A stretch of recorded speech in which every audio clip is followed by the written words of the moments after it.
আজি আপোনালোকে ৰাতিপুৱাৰ পৰা হয়তো কিছুমান খবৰ পাইছে, চ' সেই সংক্ৰান্ততে প্ৰেছমিটখন দিয়া গৈছে যাতে কনফিউজন বা আপোনালোকৰ যাতে এটা স্পষ্ট আভাস দিব পৰা যায় কি হৈ আছে কেছটো।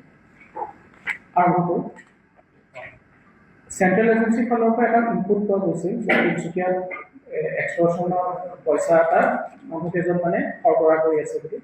সেই খবৰৰ ভিত্তিত আমি প্ৰথমতে দেৱাশিষ গোহাঁই বুলি ব্যক্তিজনক আমি কৰায়ত্ব কৰিলোঁ।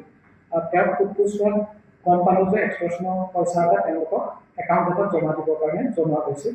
আৰু সেই একাউণ্টটো আমি অনুসন্ধান কৰি গম পোৱা গ'ল যে মহাৰাষ্ট্ৰৰ শ্বেখ বছিৰ বুলি এজন মানুহৰ নামত সেই একাউণ্টটো আছে। আৰু শ্বেখ বছিৰ বোলা মানুহজনৰ আমি যেতিয়া তদন্ত কৰি গম পালোঁ, তেখেতক আমি এনালাইচিছ কৰি গম পালোঁ যে তেওঁ মহাৰাষ্ট্ৰৰ এজন ব্যক্তি, পালঘৰত তেখেতৰ ঘৰ। পালঘৰ বুলি যিখন জিলা আছে মহাৰাষ্ট্ৰৰ বম্বেৰ কাষতে, তাত শ্বেখ বছিৰৰ ঘৰ, পালঘৰ জিলা মহাৰাষ্ট্ৰত।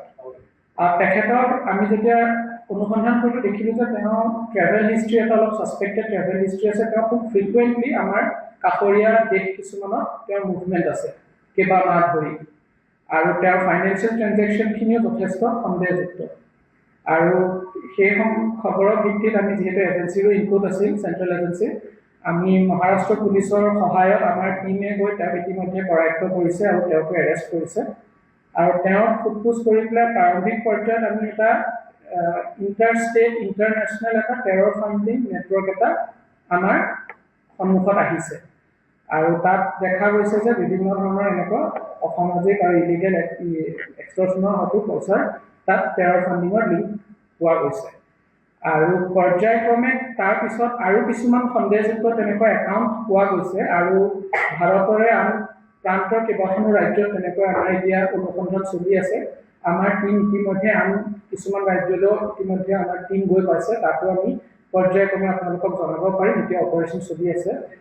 আৰু এই ইনভেষ্টিগেশ্যনৰ সময়ছোৱাত আমি দেৱাশিষ গোহাঁই আৰু দীপু চেতিয়া পাত্ৰক পোৱাৰ পিছত পৰ্যায়ক্ৰমে আমি তেওঁলোকৰ লগত আৰু দুজন ব্যক্তিক আমি ধৰিবলৈ সক্ষম হ'লোঁ। এজন হৈছে সমৰ গোহাঁই আৰু এজন হৈছে মনোৰঞ্জন কোঁৱৰ। চ' এই চাৰিজন ব্যক্তি এই যিটো আমাৰ ইণ্টাৰ ষ্টেট বা ইণ্টাৰনেশ্যনেল যিটো এটা টেৰৰ ফাণ্ডিং নেটৱৰ্ক চলি আছে, সেই তাতে তেওঁলোকৰো পাৰ্ট আছিল। আৰু বাকী আমাৰ এতিয়া মুম্বাইৰ পৰা তেখেত যিজন শ্বেখ বছিৰ বোলা যিজন মানুহ, তেওঁৰ গতিবিধিখিনি যথেষ্ট সন্দেহজনক। আমি ইতিমধ্যে মহাৰাষ্ট্ৰৰ পৰা তেওঁৰ কাষ্টডি আমি পাইছোঁ। আমাৰ টীম অলৰেডি তাত গৈ পাইছে। আমি সোনকালে তেওঁক অসমলৈ অনাৰ ব্যৱস্থা কৰি আছোঁ। আৰু তেওঁ আৰু বাকী যিখিনি একাউণ্ট আমি বাহিৰৰ ৰাজ্যত পাইছোঁ, সেই মানুহখিনিকো আমি কৰায়ত্ব কৰি অনাৰ পিছত এই গোটেই নেক্সাছটোত এটা যিটো ইণ্টাৰষ্টেট বা ইণ্টাৰনেশ্যনেল যিখিনি টেৰৰ ফাণ্ডিং ৰিলেটেড ইনপুটছ আহি আছিল, সেইখিনি আমি আৰু সঠিক ভালকৈ তদন্ত কৰি ইয়াৰ আৰু এটা স্পষ্ট ছবি পাবলৈ সক্ষম হ'ম। এতিয়া আমাৰ মহাৰাষ্ট্ৰত এজন ব্যক্তিক ইতিমধ্যে আমাৰ টীমে কাষ্টডি পাইছে। মহাৰাষ্ট্ৰ কোৰ্টৰ পৰা তেওঁক আমাক কাষ্টডি দিছে। আৰু এতিয়া তিনিচুকীয়াত আমি আজি 4জন মানুহক অলৰেডি কোৰ্টত প্ৰডিউচ কৰিছোঁ। এইটো আপোনাৰ আমাৰ এজেঞ্চিৰ ফালৰ পৰা ইনপুট আছিল আমাৰ। আৰু সেই বস্তুখিনি আমি যোৱা 24 ঘণ্টাৰ ভিতৰতে আমি গোটেইখিনি কাম কৰিছোঁ। আৰু খুব ক্ষীপ্ৰতাৰে আমাৰ টীমখিনি আমি পঠিয়াইছোঁ। আৰু তাত আমাক বাহিৰৰ ৰাজ্যৰ মহাৰাষ্ট্ৰ বা আন ৰাজ্যৰ পুলিচে যথেষ্টখিনি সহায় কৰিছে। সকলো এজেঞ্চিও আমাক যথেষ্ট সহায় কৰিছে।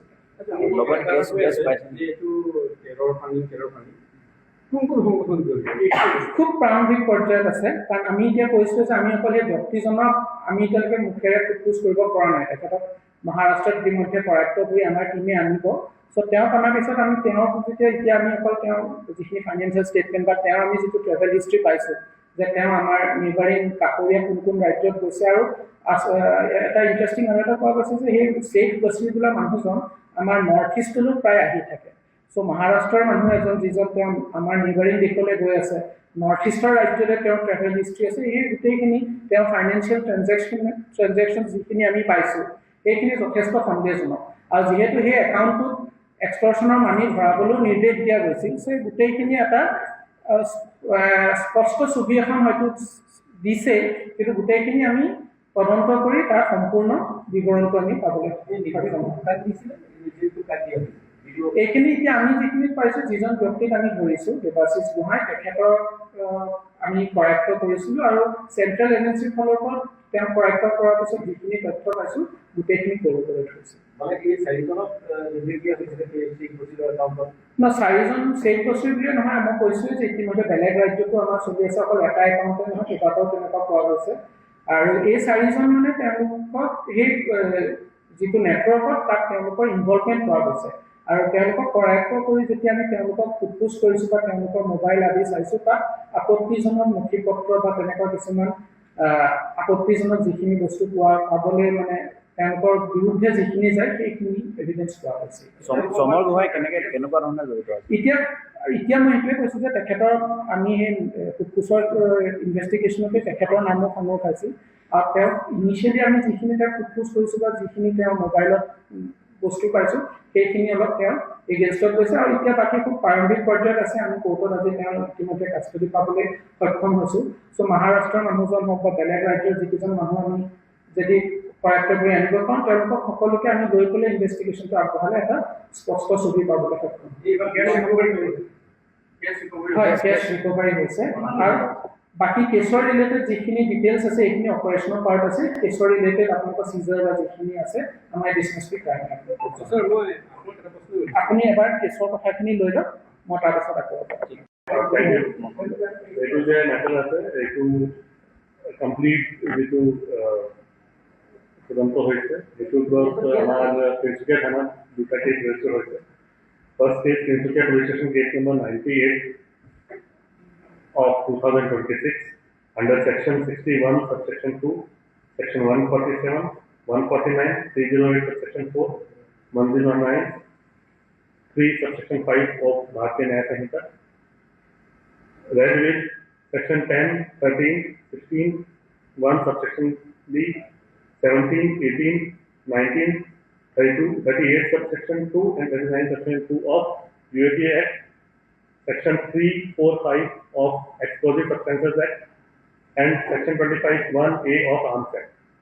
Aru eta case register hoise etu case ase case number 110 of 2026 under section 61 subsection 2 section 148 150 308 subsection 4 308 subsection 5 of Bharatiya Nyaya Sanhita read with section 10 section 13 section 17 38 subsection 2 40 subsection 2 of UAPA দুটা কেছ ৰেজিষ্টাৰ হৈছে আৰু এই দুটা কেছত আগৰ যিটো তদন্ত আছে এইটো চলি আছে আৰু এতিয়া যি 4জনৰ কথা আমাৰ এডিশ্যনেল এছপি হেডকোৱাৰ্টাৰত কৈছে সিহঁতে অনাৰেবল কোৰ্টত কভাৰ হৈছে আৰু আমি 3জনক ইমান সিহঁতে পাইছোঁ আৰু ফাৰ্দাৰ ইনভেষ্টিগেশ্যন চলি আছে কেছ নম্বৰ 2 লাখ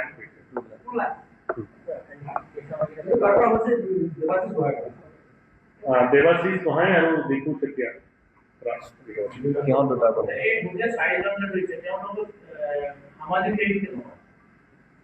এইটো এতিয়া তদন্ত চলি আছে ইনভেষ্টিগেশ্যন জাষ্ট আমি জাষ্ট এঘণ্টা আগতে আমি